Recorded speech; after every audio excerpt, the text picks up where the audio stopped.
আসসালামু আলাইকুম। মিতা মুস্তাফা আমন্ত্রণ জানাচ্ছি এনটিভির মধ্যাহ্নের খবরে। অন্তর্বর্তীকালীন সরকারের প্রধান উপদেষ্টা নোবেল বিজয়ী অধ্যাপক ডক্টর মোহাম্মদ ইউনূস ঢাকায় নিযুক্ত বিদেশি কূটনীতিকদের সাথে আর কিছুক্ষণের মধ্যে বৈঠক করবেন এবং তাদেরকে ব্রিফ করবেন। ঢাকার ইন্টারকন্টিনেন্টাল হোটেলে সকাল 11টায় প্রধান উপদেষ্টার সাথে কূটনীতিকদের এই বৈঠকটি হচ্ছে। চাকরিতে কোটা সংস্কার আন্দোলন পরে তুমুল গণ আন্দোলনে রূপ নিলে গত 5ই আগস্ট প্রধানমন্ত্রিত্ব ছেড়ে দেশ ছেড়ে পালিয়ে ভারতে আশ্রয় নেয় স্বৈরাচারী শেখ হাসিনা।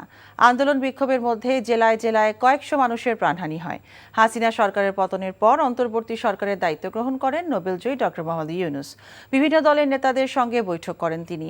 সংখ্যালঘুদের আশ্বস্ত করতে ঢাকেশ্বরী মন্দির পরিদর্শন করে হিন্দু নেতৃবৃন্দের সঙ্গে কথা বলেন ডক্টর ইউনূস। এরই ধারাবাহিকতায় আজ তিনি কূটনীতিকদের সঙ্গে বৈঠক করছেন। প্রাণরক্ষায় রাজনৈতিক নেতা, বিচারক, প্রশাসনের কর্মকর্তা এবং পুলিশ সহ 662 জনকে আশ্রয় দিয়েছিল সেনাবাহিনী। এদের মধ্যে 615 জন স্ব-উদ্যোগে সেনানিবাস ত্যাগ করেছে। বর্তমানে 7 জন সেনানিবাসে অবস্থান করছে। আন্তঃবাহিনী জনসংযোগ পরিদপ্তর ISPR এর এক সংবাদ বিজ্ঞপ্তিতে জানানো হয়, 5ই আগস্টের রাজনৈতিক পট পরিবর্তনের প্রেক্ষিতে বিভিন্ন সেনানিবাসে তাদের আশ্রয় দেওয়া হয়। বিচার বহির্ভূত হত্যাকাণ্ড রোধ, জীবন রক্ষা এবং আইনের শাসন সমুন্নত রাখার লক্ষ্যে তাদের আশ্রয় দেয় সামরিক বাহিনী। এদের মধ্যে 24 জন রাজনৈতিক নেতা, 5 জন বিচারক, 19 জন প্রশাসনের কর্মকর্তা, 28 জন অফিসার সহ পুলিশের 487 জন। সেনাবাহিনীর আশ্রয়ে থাকা 4 জনকে বিভিন্ন অভিযোগ এবং মামলার ভিত্তিতে আইন শৃঙ্খলা বাহিনীর কাছে হস্তান্তর করা হয়েছে। সেনাবাহিনী জানিয়েছে, দেশের প্রচলিত আইনের প্রতি শ্রদ্ধাশীল থেকে সেনাবাহিনী সব সময় জনগণের পাশে আছে এবং থাকবে। গুজবে কান না দেওয়ার আহ্বান জানিয়েছে সামরিক বাহিনী। এ বিষয়ে জানতে আমরা এখন যাচ্ছি রাজধানী ঢাকা এবং রাজশাহীতে। প্রথমে যাব আমাদের রাজধানীর ভিকারুননিসা স্কুলে। সেখানে আছেন স্টাফ করেসপন্ডেন্ট নূর হোসেন। নূর, প্রায় তো 1 মাস পর শিক্ষা প্রতিষ্ঠান খুলেছে, স্কুলের পরিবেশ, বাচ্চাদের উপস্থিতি কেমন দেখছেন?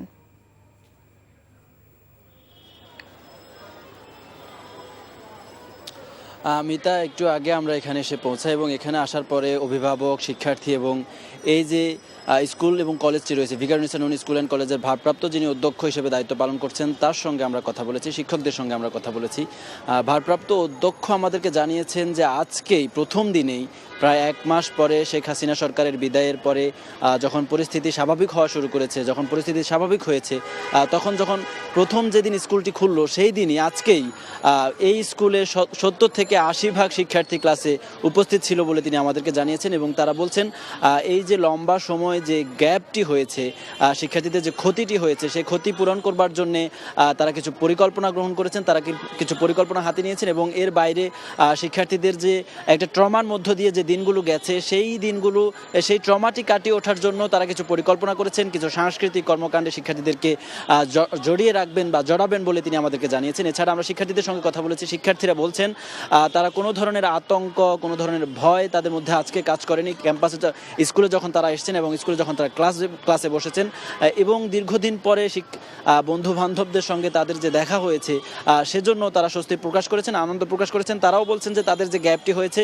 সেই গ্যাপটি পূরণ করবার জন্য তারা সচেষ্ট থাকবেন। তারা এখন থেকেই তাদের যে পড়াশোনায় আত্মনিয়োগ করা সেদিকে সবচেয়ে বেশি মনোনিবেশ করবেন। এবং অভিভাবকদের সঙ্গে কথা বলেছে, অভিভাবকরাও বলেছেন যে শিক্ষার্থীদের শিক্ষা কার্যক্রমের সঙ্গে সংযুক্ত করা এখন প্রথম উদ্যোগ এবং তারা সেটি করবার চেষ্টা করছেন। মিতা, এবারে যাচ্ছি আমরা রাজশাহীতে। সেখানে আছেন আমাদের সিনিয়র করেসপন্ডেন্ট সমর সাজু। সাজু, দীর্ঘদিন পর স্কুল খোলায় আজকে শিক্ষার্থীদের উপস্থিতির হার কেমন দেখছেন আপনি যেখানে আছেন?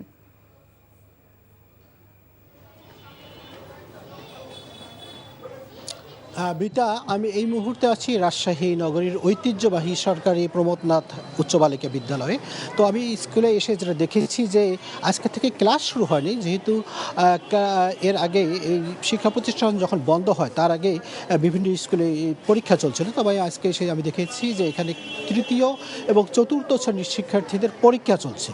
কিছুক্ষণের মধ্যে পরীক্ষা এখানে শেষ হবে এবং স্কুল কর্তৃপক্ষ যেটা জানিয়েছে যে আগামীকাল থেকে সব যে ক্লাস ক্লাস সেই ক্লাস শুরু হবে। এ কারণেই তারা নোটিশ দিয়েছে। আজকে তৃতীয় এবং চতুর্থ শ্রেণীর পরীক্ষা চলছে এবং অন্য যে সব ক্লাস শ্রেণী রয়েছে সেগুলোতে আগামীকাল থেকে পুরোদমে ক্লাস চলবে।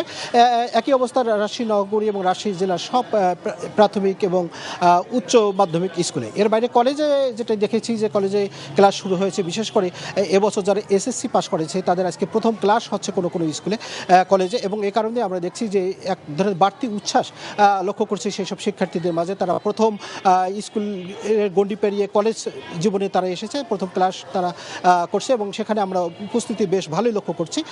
আর এর বাইরে যদি রাজশাহী বিশ্ববিদ্যালয়ের একটা কথা বলে আপনাকে শেষ করি, সেটি হলো যে সিন্ডিকেট না হয় রাজশাহী বিশ্ববিদ্যালয় খুলেনি, তবে কোনো কোনো বিভাগে আমরা দেখছি শিক্ষার্থীরা উপস্থিত হয়েছে, সীমিত সংখ্যক শিক্ষার্থী, এবং তাদের ক্লাস শুরু হয়েছে। মিতা।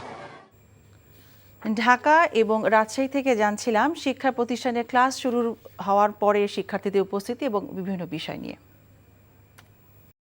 তথ্য ও সম্প্রচার উপদেষ্টা নাহিদ ইসলাম বলেছেন, গণমাধ্যমের স্বাধীনতা নিশ্চিত করা হবে, সেজন্য স্বাধীন গণমাধ্যম কমিশন করার কথা ভাবছে সরকার। এছাড়া সেন্সর বোর্ড পুনর্গঠন করা হবে বলেও জানান তিনি। বিদ্যমান যে আইন এবং বিধিনিষেধগুলো আছে সেগুলোতে যদি সংস্কার আনার প্রয়োজন মনে করা হয়, সেগুলো আপনাদের সাথে আলোচনার মাধ্যমে আমরা এই বিষয়ে উদ্যোগ নিব। আমরা স্বাধীন গণমাধ্যম কমিশনের কথা প্রাথমিকভাবে ভেবেছি এবং সামগ্রিকভাবে মূলত সাংবাদিক সমাজের সাথে আলোচনা করে আপনাদের বক্তব্যের প্রেক্ষিতেই মূলত আমরা এই উদ্যোগগুলো নিতে যাচ্ছি। দ্বিতীয়ত হচ্ছে সেন্সরের বিষয়টিও আমরা পুনর্বিবেচনার কথা ভাবছি এবং যেই অভিযোগগুলো এসেছে বা যেই ছবিগুলো এখনও আসেনি সেন্সরের কারণে, সেগুলো নিয়ে আমরা দ্রুতই বসবো। সেন্সর বোর্ডটাকে আমরা পুনর্গঠন করব খুব দ্রুততার সাথে, এবং যদি সেন্সর বোর্ড না থাকার দাবি সেটিও আমরা আলোচনা করে সেটার যৌক্তিকতা অনুযায়ী সিদ্ধান্ত নিব। কক্সবাজারের পেকুয়া উপজেলায় পাহাড় ধসে নারী শিশু সহ ৩ জনের মৃত্যু হয়েছে। নিহতরা হলেন প্রবাসী মোহাম্মদ সরোয়ার আলমের স্ত্রী মমতাজ বেগম, শিশুকন্যা ময়না এবং তোহা। উপজেলা নির্বাহী কর্মকর্তা মোহাম্মদ সাইফুল ইসলাম জয় জানান, রাতভর ভারী বৃষ্টি হয়।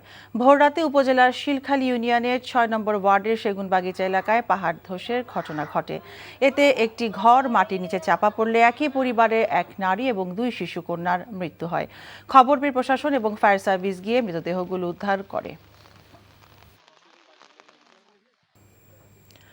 আন্তর্জাতিক অপরাধ ট্রাইব্যুনালে বিচারাধীন মামলায় মুক্তি চেয়ে ট্রাইব্যুনালের সামনে মানববন্ধন করেছে ২ শতাধিক আসামির পরিবার। সকালে ট্রাইব্যুনালের মূল ফটকের সামনে তারা মানববন্ধন করে। আসামিদের পরিবারের দাবি, স্থানীয় রাজনীতি সহ নানা দ্বন্দ্বের বলি তারা। এমনকি টাকার বিনিময়ে এবং প্রলোভন দেখিয়ে মিথ্যা সাক্ষী দিয়ে আসামিদের সাজা দেওয়া হয়েছে বলে দাবি তাদের। মুক্তিযুদ্ধের সময় জন্ম হয়নি, এমনকি সে সময় ১০ বছর বয়স ছিল এমন ব্যক্তিকেও আসামি করা হয়েছে বলে জানান তারা। দ্রুত ট্রাইব্যুনাল পুনর্গঠন করে মিথ্যা মামলায় ভুক্তভোগীদের খালাস দেওয়ার দাবি করেছেন আইনজীবীরা।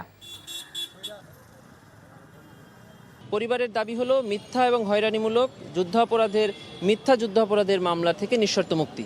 আর আইনজীবী হিসাবে আমাদের দাবি হলো যে অতি দ্রুত ট্রাইব্যুনাল পুনর্গঠন করে তাদেরকে ন্যায় বিচার প্রদান করা। তারা বারবার বলছে যে তারা ন্যায় বিচার বঞ্চিত হয়েছে, কারণ যাদের সাক্ষী আনা হয়েছে, আপনি দেখবেন এখানে ব্যানারে আছে, এখানে একজন আসামি ছেলে এখানে এসেছেন যার বাবা ১৯৭২ সালে জন্মগ্রহণ করেছেন। বিশ্বের কয়েকটি দেশে সংক্রামক রোগ মাঙ্কি পক্স ছড়িয়ে পড়লেও দিনাজপুরের হিলি স্থলবন্দরে এখনও সতর্কতামূলক কোনো ব্যবস্থা নেওয়া হয়নি। ফলে প্রতিদিন এই বন্দরের চেকপোস্ট ব্যবহার করে কয়েকশো পাসপোর্ট যাত্রী বাংলাদেশ এবং ভারতে আসা যাওয়া করেন। অনেকে আবার নেপাল ও ভুটানেও ঘুরতে যান। এছাড়া প্রায় শতাধিক পণ্যবাহী ভারতীয় ট্রাকের চালক এবং হেলপাররা দেশে প্রবেশ করে। স্থানীয় স্বাস্থ্য কমপ্লেক্সের চিকিৎসক জানান, মাঙ্কিপক্সের সাধারণ লক্ষণগুলোর মধ্যে রয়েছে জ্বর, মাথা ব্যথা, পেশি ব্যথা, পিঠে ব্যথা, দুর্বলতা এবং ত্বকের ফুসকুড়ি বা ক্ষত। এই রোগের লক্ষণগুলো কেউ অনুভব করলে দ্রুত চিকিৎসা নেওয়ার জন্য বলা হচ্ছে। ক্রীড়াক্ষেত্রে খেলোয়াড়দের মান উন্নয়নের লক্ষ্যে বাংলাদেশ স্পোর্টস ইনস্টিটিউট নামক একটি স্বতন্ত্র প্রতিষ্ঠান খোলার সিদ্ধান্ত নিয়েছে যুব ও ক্রীড়া মন্ত্রণালয়। আজ সচিবালয়ে সংবাদ সম্মেলনের মাধ্যমে এই নীতিগত সিদ্ধান্তের কথা জানিয়েছেন যুব ও ক্রীড়া উপদেষ্টা আসিফ মাহমুদ। জাতীয় ও আন্তর্জাতিক পরিমণ্ডলে বাংলাদেশের ক্রীড়াবিদদের হাই পারফরম্যান্স ক্রীড়ার সাথে ক্রীড়ার সামগ্রিক সফলতা অর্জন, ক্রীড়াবিদদের শারীরিক মানসিক সক্ষমতা বৃদ্ধি, ক্রীড়া কৌশল ও নেতৃত্ব গুণের উন্নয়ন তথা সামগ্রিক উন্নয়নের মাধ্যমে জাতীয় গৌরব অর্জনের লক্ষ্যে যুব ক্রীড়া মন্ত্রণালয়ের উদ্যোগে সেন্টার অফ এক্সিলেন্স স্লোগানে বাংলাদেশের প্রথমবারের মতো নির্মিত হতে যাচ্ছে বাংলাদেশ স্পোর্টস ইনস্টিটিউট।